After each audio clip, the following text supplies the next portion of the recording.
Collègues, nous ne pouvons aborder le vote de ce budget supplémentaire indépendamment du contexte. Et ce contexte, quel est-il? Au niveau national, le bloc extrême marché ou libéral d'Emmanuel Macron vient de perdre les élections législatives et n'a pas de majorité absolue à l'Assemblée nationale. Mais la Macronie entend mépriser ce résultat. Et d'ailleurs, la première ministre Elisabeth Borne n'a pas l'intention de se soumettre au vote de confiance du Parlement.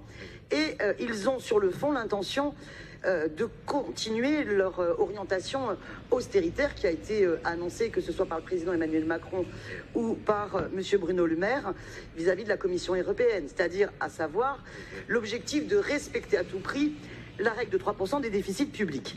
Et cela va se traduire par une feuille de route visant à réduire de 80 milliards d'euros les dépenses publiques, avec une saignée de 10 milliards aux collectivités locales, parmi lesquelles, Paris.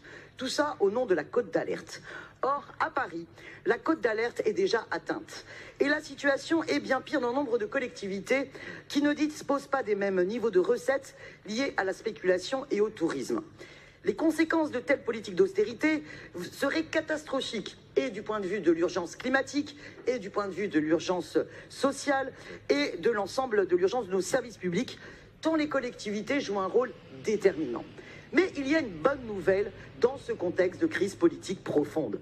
Sur Paris, sur 18 députés, la nouvelle Union populaire écologique et sociale vient d'en remporter la moitié, et sur un programme de rupture ambitieux.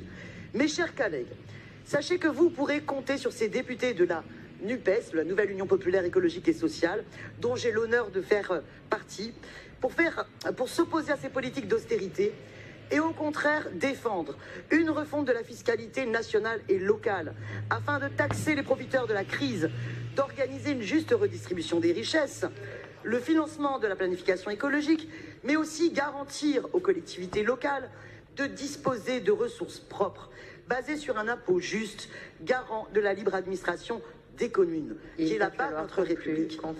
Et je vais conclure.